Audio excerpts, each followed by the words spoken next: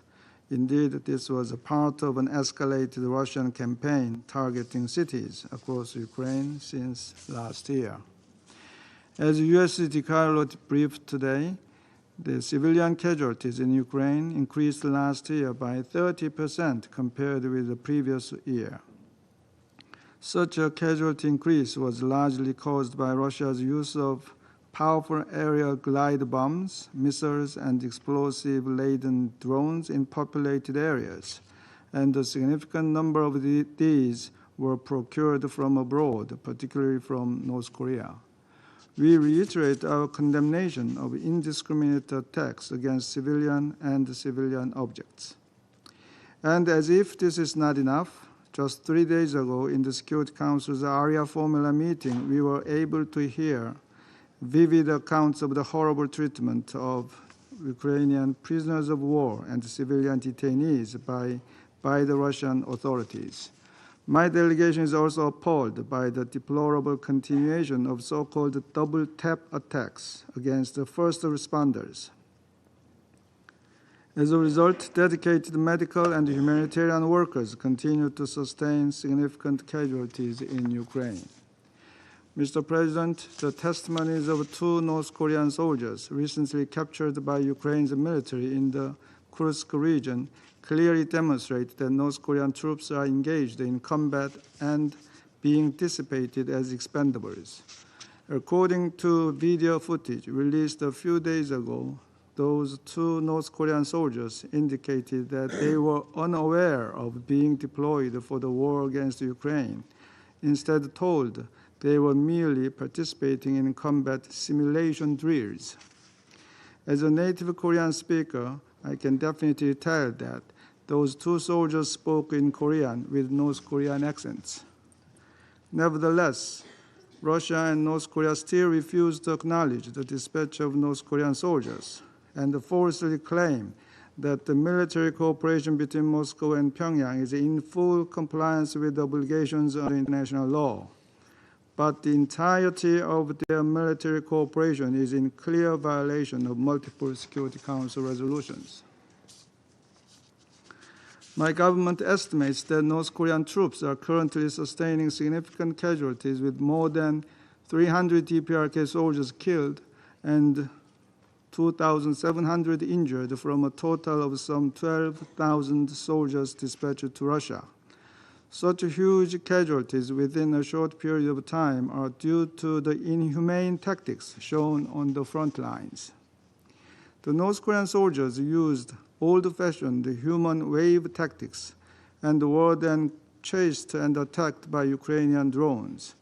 According to the reports, they even were crossing landmine fields in a single column, 3 to 4 meters apart, like human mine detectors, without cover or mine-clearing vehicles.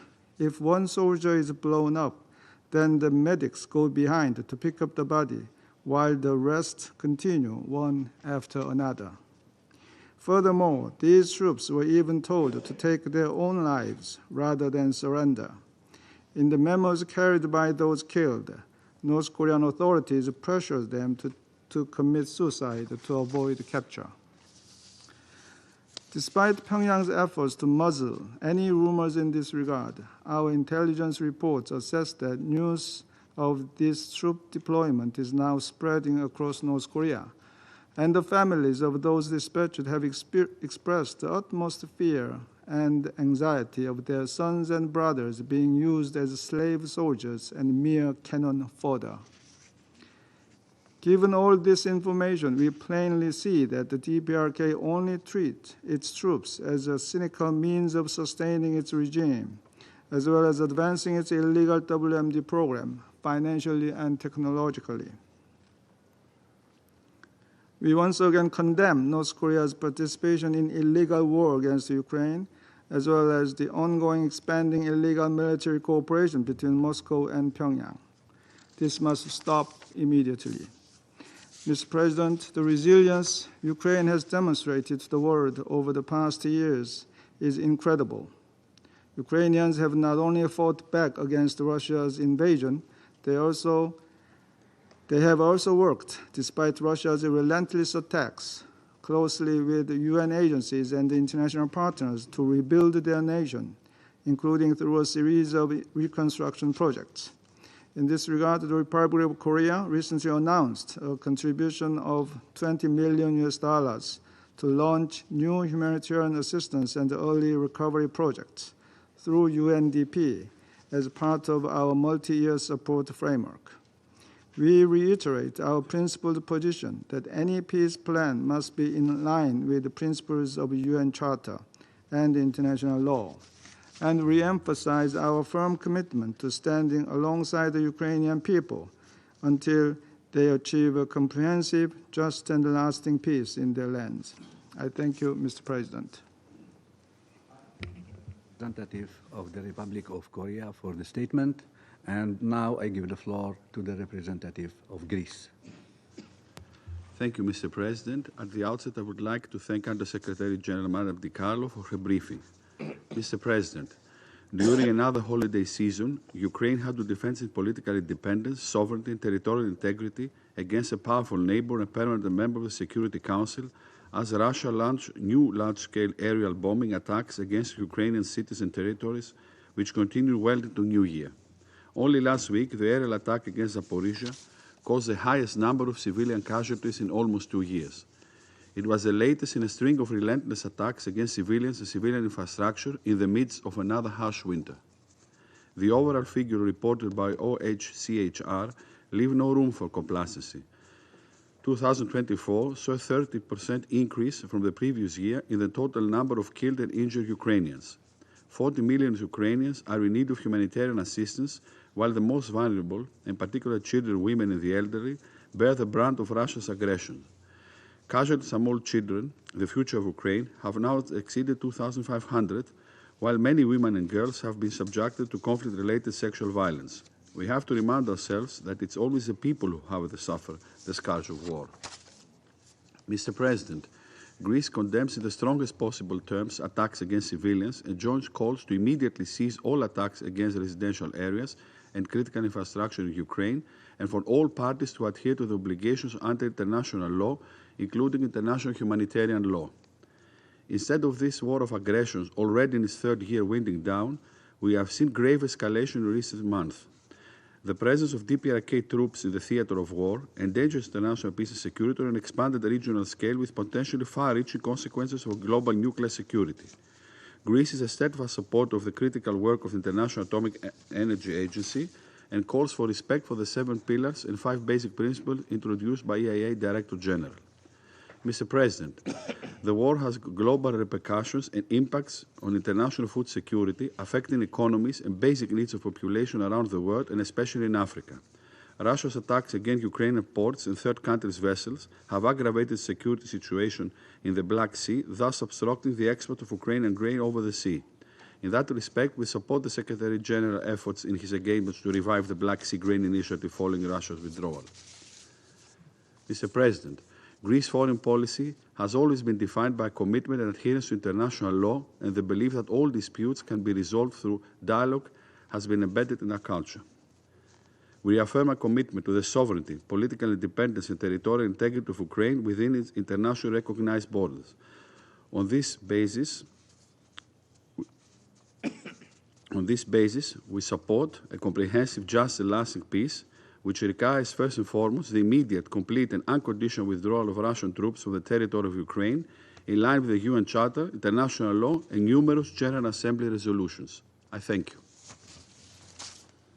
I thank the representative of Greece for the statement, and now I give the floor to the representative of Pakistan.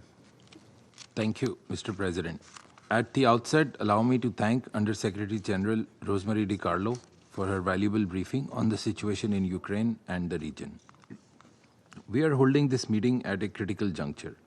Next month, February 2025, would mark 3 years since the outbreak of hostilities in Ukraine. The situation continues to be a cause of great concern, in particular, the disproportionate toll that this conflict has had on the lives of civilians. Equally disturbing and deplorable is the considerable material damage and loss of civilian infrastructure. Further escalation would only exacerbate the current crisis. We need an early cessation of hostilities and a solution that brings sustainable and lasting peace. Mr. President, my delegation would like to underscore the need for giving primacy to dialogue and diplomacy, rather than further fueling and escalating the conflict.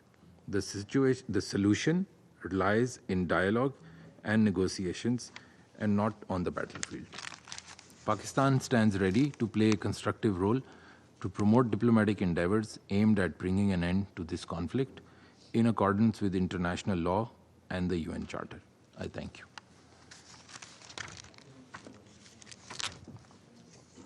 The statement, and now I give the floor to the representative of Somalia.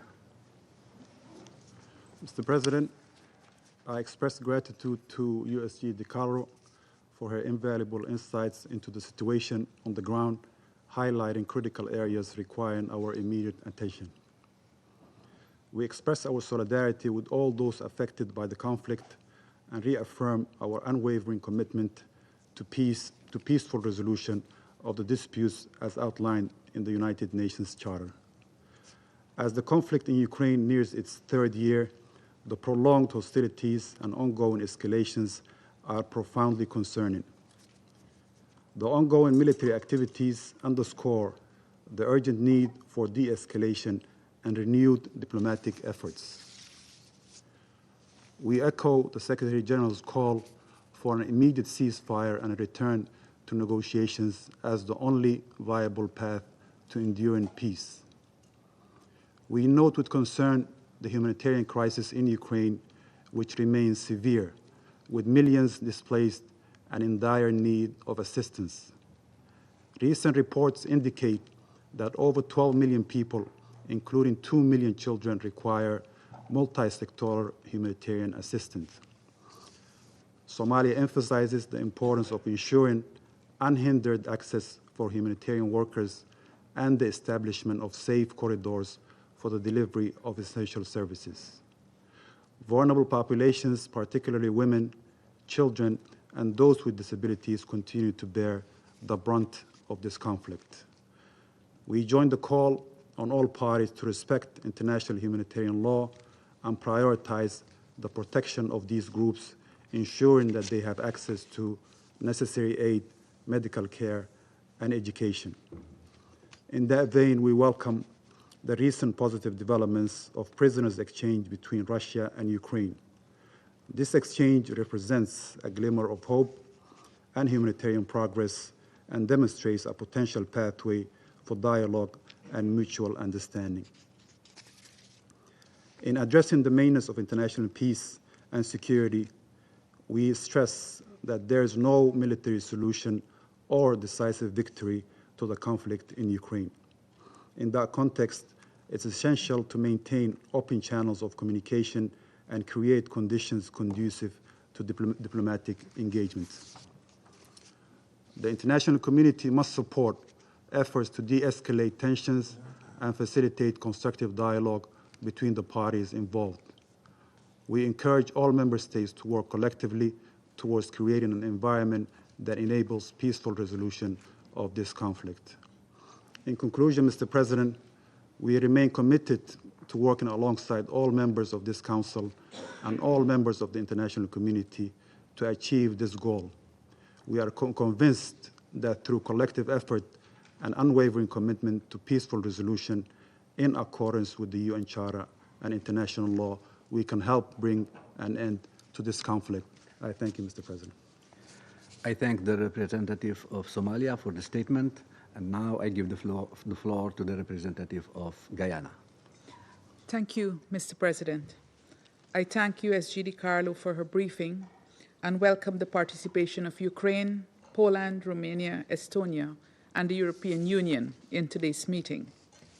Mr. President, the ongoing conflict between Russia and Ukraine has created a humanitarian catastrophe of epic proportions, with the vast majority of civilian casualties and damage to educational and health facilities occurring in the territory of Ukraine. Guyana is alarmed by the recent intensification of attacks against critical civilian infrastructure, which results in immeasurable human suffering for millions of innocent people. Recent attacks against energy infrastructure have resulted in power outages affecting more than 1 million persons across Ukraine and impacting access to essential services in several regions. We have repeatedly expressed our grave concern about the impact of this conflict on civilians, with seemingly little to no effort being made to minimize civilian harm. Even as we approach the third year of this war, there appears to be no respite from the mounting wave of violence. We continue to receive report after report of indiscriminate missile and drone strikes. As USG DiCarlo reminded, OHCHR has reported a 30% increase in the number of civilians killed and injured in 2024, with this month's attack in Zaporizhia city causing the highest number of civilian casualties in a single incident in almost 2 years. Also deeply alarming are the findings of the UN Human Rights Monitoring Mission in Ukraine, pointing to patterns of torture and other forms of human rights abuses being committed against prisoners of war and other detainees. These violations must end. International humanitarian law is clear. Conflict parties must take all feasible precautions to minimize civilian harm. Yet, repeated violations of international humanitarian law and international human rights law continue to feature in this war. Guyana again stresses that the consequences of violations of international law are not confined to borders and cannot be left unchecked. We insist on the adherence to the principles of sovereignty, territorial integrity, and non-interference as enshrined in the Charter of the United Nations. In this regard, Guyana reiterates its call for the cessation of hostilities and for full respect for the sovereignty and territorial integrity of Ukraine. We call once again on the Russian Federation to immediately withdraw its military forces from the internationally recognized territory of Ukraine. Mr. President, history has taught us that in war there are no winners, and peace achieved through force is not sustainable.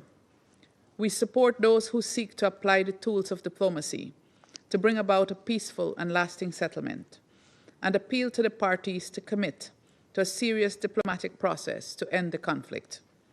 Meanwhile, we must all uphold our responsibility, and as custodians of peace and defenders of the UN Charter, we must protect the vulnerable. We must end this war now. I thank you. I thank the representative of Guyana for the statement. And now I give the floor to the representative of the Russian Federation. Господин председатель, Mr. President, мне придется I прервать will have to break занудные антироссийские the мантры stream Запада, of членов dull СССР, anti-Russian mantras by the ради Western members of the произнесения Council. которых мы здесь сегодня собрали в очередной раз, чтобы We, поставить after галочку all, и хоть are here to как-то listen to them поддержать and на to плаву check иллюзию о off том, this что issue украинская and to тематика maintain по-прежнему somehow the находится illusion that the в Ukrainian Совете issue Безопасности. remains in the focus of the Security Council. В реальности же In украинский reality, сюжет the сегодня Ukrainian сводится issue всего лишь к today нескольким comes моментам, down на to only a которые few points действительно to стоит, which, на которые indeed, действительно I стоит заострить would внимание like to наших draw коллег. the attention of colleagues. Тем более, что именно о Especially них since наши западные these коллеги are не the сказали ни points слова. that the Western colleagues didn't say a word about. Так, за So, время, прошедшее с нашего прошлого заседания, during the time положение that России на elapsed since поле the боя last еще meeting, the больше Ukrainian ухудшилось. armed forces situation, Признание the самой украинской battlefield has стороны, worsened. только за According to the последние 10 Ukrainian дней side, over российская армия the recent освобождена 10 days 8 alone, населенных the пунктов, Russian включая army важнейший liberated 8 опорный villages, поселок Курахово. including a very important stronghold in Kurahovo. Восточный фронт был The прорван еще в Eastern нескольких Front направлениях, was also окружено и broken in several захвачено, other в плен places. несколько сотен солдат Several ВСУ и иностранных hundred наемников. Ukrainian and foreign Уничтожено сотни mercenaries who were единиц surrounded and taken боевой техники. prisoners, and hundreds of pieces of military На equipment грани were падения такие destroyed. крупные города, как Such Покровск, будущий Красноармейск, large towns as Торецк, будущий Pokrovsk, Дзержинск, which is и going to become Часов Яр. Krasnoarmeysk, and Toretsk and Chasov На Yar некоторых are on the brink участках of российские falling. войска практически In вышли на some административные areas, границы the Russian Днепропетровской forces области. basically reached the administrative borders of Dnipropetrovsk Oblast. Ukrainians are increasingly reluctant to fight for the corrupt Zelensky clique and the Western geopolitical interests. The data on the number of deserters were already voiced in this chamber. According to the Ukrainian Land Command, they are searching for more than 500,000 people who are accused of avoiding mobilization. The President's office is, of course, trying to hide the scope of these developments. Nonetheless, periodically, mass media do give us information which shows us the real picture. For example, at the beginning of the year, reporters talked about the investigation in Ukraine on the charges of desertion against a brigade which was equipped and trained in France. It's number 155, named after the Anna of Kiev. 1,700 military in that brigade out of 2,300 deserted soon after they were sent to the front. And this is an elite unit we're talking about. So what do you think is happening to the people who are caught in the street and then used as cannon fodder? It is not surprised that people use the earliest opportunity to surrender, and the main danger for them are the prevention unit of Ukrainian nationalists who are shooting those who try to retreat in the back. This situation is something that the Washington puppeteers of the regime are not happy with. They're worried that their investment into anti-Russia projects and the weaponry they supplied could turn out to be useless, and the Kiev regime is going to collapse, similarly to what happened in 2021 when the pro-American regime in Afghanistan collapsed. They are not paying attention to the outcry of those who do not want to be sent to the senseless meat grinder, and they are today insisting that the expired Ukrainian stage actor reduce the age of conscription there from 25 to 18. And they ignore what's doing that, the expert opinion, who say that many people in that age bracket have already left Ukraine, and it will not be possible to obtain the needed number of those who are willing to die using that measure. Former actor Zelensky is trying to show to his masters that his regime is still capable of fighting. He's ignoring the continued collapse of the Eastern Front, and he's throwing all of the Western-trained reserves into the Kursk Oblast, where the Ukrainian forces are suffering daily losses, but are still controlling less than one-third of the territory they captured in August.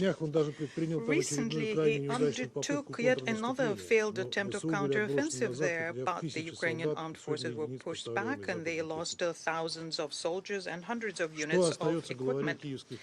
So what is left for the leader of the Kiev junta in this situation? Well, he's trying to attempt media victories and using drones and Western long-range missiles for attacks against Russian territory. Their effectiveness is close to zero, but there's some damage done by the wreckage. Furthermore, there are continued shellings of the peaceful Russian territories. Civilians are dying there. For example, in the beginning of the year, as a result of a targeted and deliberated strike by Ukrainian drones, the Donetsk-Gorlovka highway, a freelance correspondent for Izvestia, Alexander Martimyanov, was killed, and other Russian reporters were wounded. Donetsk and Belgorodsk Oblasts are being shelled regularly. Ukrainian artillery cannot reach there, so they're using missile systems.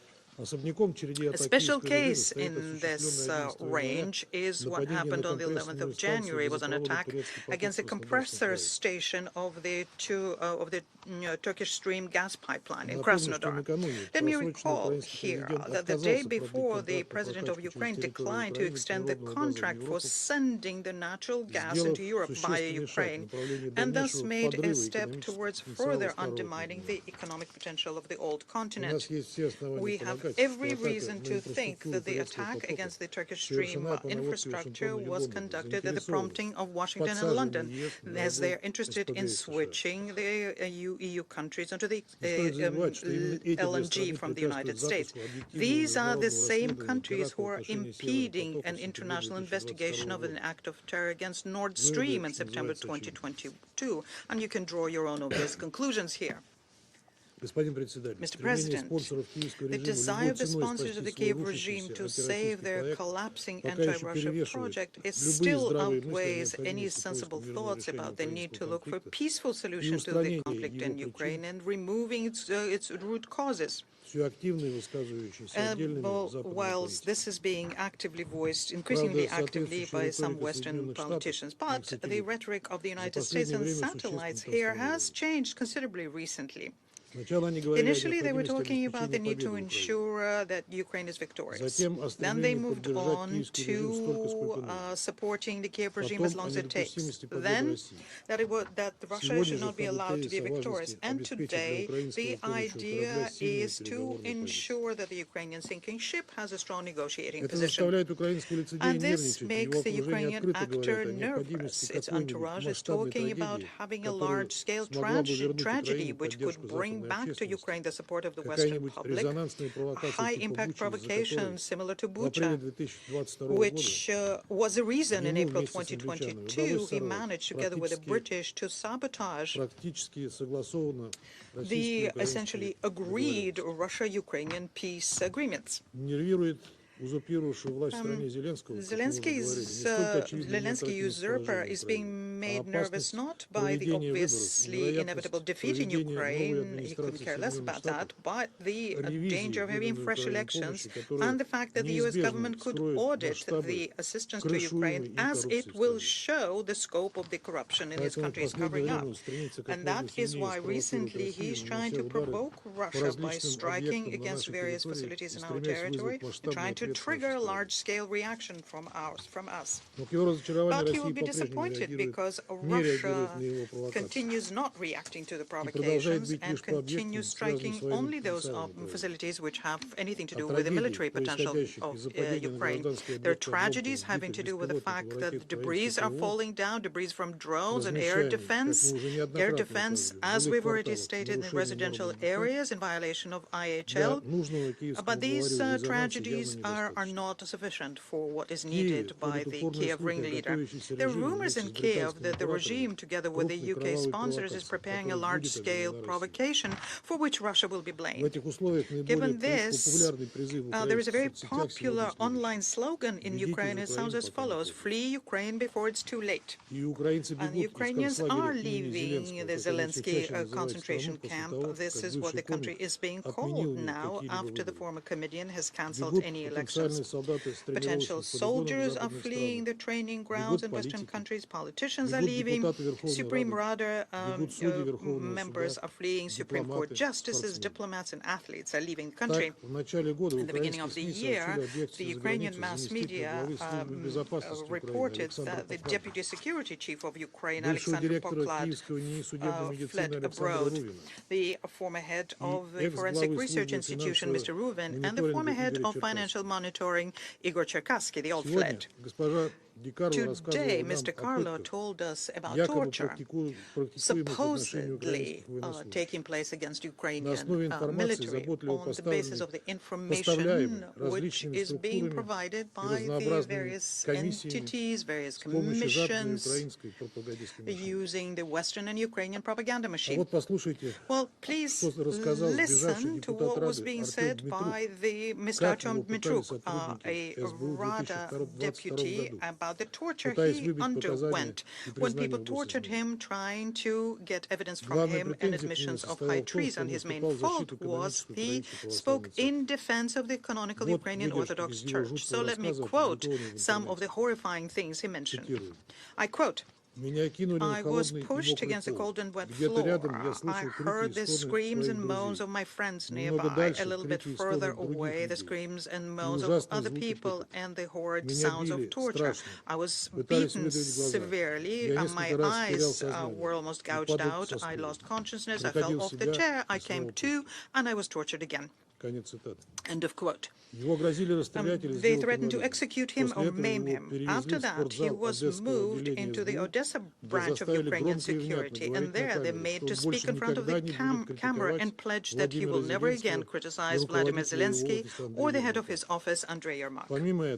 In addition to that, they tried to make him into a Ukrainian security agent so as to fight the opposition. Mr. Dmitruk is not the only politician who told us that there are Ukrainian security concentration camps in Kiev. We also heard about that earlier from another Rada member, Mr. Alexander Dubinsky. According to what he said, more than 300 people were put through that camp. They were tortured so to obtain evidence against the president-elect Donald Trump so as to use this evidence in the election campaign in the United States. It's a very interesting confessions, wouldn't you say? They show you what the American journalist Gonzalo Lira had to go through. He was arrested in August 2023 and tortured to death. He died in the Ukrainian security prison about a year ago, on the 12th of January 2024.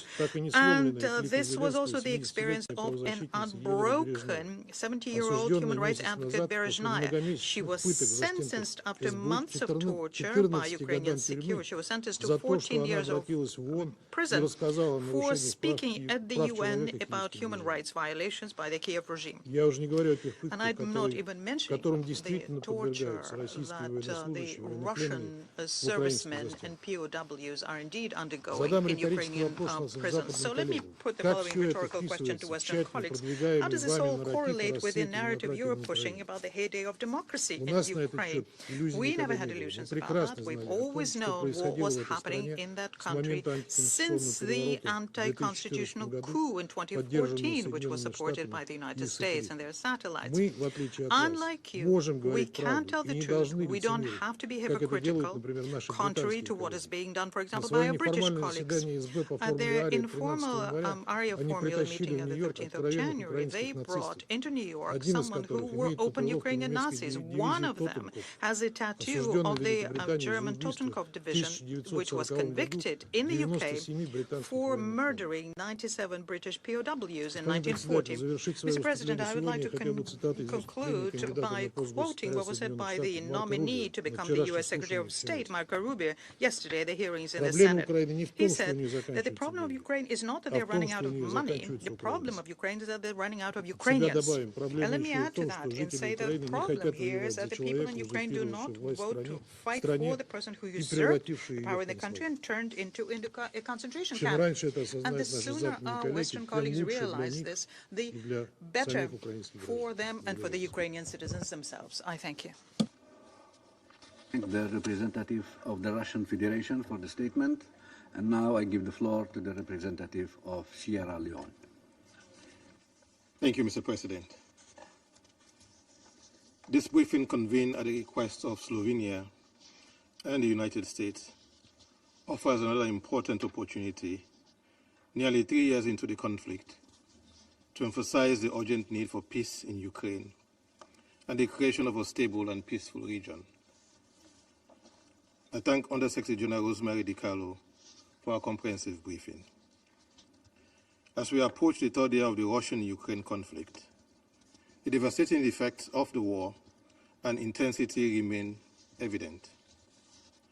Despite the continuous efforts of the Security Council and the broader international community, a peaceful solution remains elusive as the conflicting parties persist in prioritizing military objectives. Sierra Leone expresses deep concern regarding the intensification of the conflict, particularly the increased use of standoff weapons, such as long-range missiles, drones, and glide bombs. These weapons, with their extended reach and multiple applications, result in greater casualties and further suffering. In the past 2 weeks alone, both the Russian Federation and Ukraine have launched large-scale airstrikes into each other's territories. Recently, long-range missiles fired into Russian territory caused significant damage to factories, gas storage facilities, oil depots, and led to school closures and airport restrictions. In retaliation, over 117 missiles and drones were launched at Ukraine's energy infrastructure, including key gas facilities. We also take note of Ukraine's letter of January 9, 2025, addressed to the UN Secretary General, which reported a large-scale Russian aerial attack on Zaporizhzhia on January 8, resulting in at least 13 deaths and 110 injuries. This attack represents the highest number of civilian casualties in the past 2 years, with further damage to residential buildings, transport facilities, and administrative offices. The head of the UN Human Rights Monitoring Mission in Ukraine recently underscored that, and I quote, aerial glide bombs have become one of the greatest threats to civilians in cities along the front lines, end of quote, and highlighted that their use contributed to a 30% increase in casualties from 2023 to 2024. We've condemned the violations of the UN Charter and international law, including international humanitarian law. Given the intensity of the conflict, we're deeply concerned about the indiscriminate use of long-range missiles and drones in densely populated areas, with disregard for the principles of distinction, proportionality, and precaution. Concerning the recent attacks on Zaporizhzhia, we reiterate the warnings of Director General Rafael Grossi of the International Atomic Energy Agency about the risk of destabilizing the nuclear power plant in the city. Further attacks could result in a nuclear disaster with catastrophic consequences for the region and the world. We call on both parties to refrain from launching any attacks on or near nuclear facilities in both Ukraine and Russia. Mr. President, Sierra Leone remains profoundly concerned by the humanitarian crisis caused by the conflict. The suffering of civilians in Ukraine has been immense, with daily loss of life, injuries, and the destruction of homes and properties. The UN has reported over 28,000 civilian casualties and more than 10,000 deaths in Ukraine since the conflict began. Nearly one-third of the population has been displaced, with 6.3 million fleeing to neighboring countries as refugees and 3.7 million internally displaced. The ongoing targeting of Ukraine's energy infrastructure has led to the destruction of more than 60% of the country's energy generation capacity, resulting in widespread power outages. Millions of people across Ukraine now endure daily electricity shortages, limiting access to essential services such as water, mobile networks, and public transportation, while disrupting children's education, particularly those attending school remotely. So it reiterates that the attacks against civilians and civilian infrastructure are strictly prohibited under international law. We call on all parties to comply with international law obligations, particularly international humanitarian law. As the civilian population faces a harsh winter during the third year of the conflict, with temperatures plummeting as low as minus 20 degrees Celsius, vulnerable groups, especially children, the elderly, and persons with disabilities, are disproportionately affected by these disruptions to essential services. While we note Ukraine's parliament adoption of law number 9381 to address the energy crisis, we emphasize that the attacks on energy infrastructure must cease. The 2024 Humanitarian Needs and Response Plan for Ukraine aims to assist over 14 million Ukrainians with food, medical services, and other essential humanitarian aid. The plan also targets 1.8 million people in need of winter assistance through March 2025. We echo the appeal of OCHA for additional support to address the funding gap for this vital plan. Let me conclude, Mr. President, by recalling Sierra Leone's initial statement in this Council regarding this conflict last January, where we stressed that the conflict only breeds destruction, suffering, and the loss of life. A year later, this remains the tragic reality: death, destruction, and suffering on an even larger scale. We once again urge all parties to commit to political and diplomatic engagement that will lead to the cessation of hostilities and ultimately to the resolution of the conflict. We call for good faith diplomatic efforts to address the legitimate concerns of all parties involved. Finally,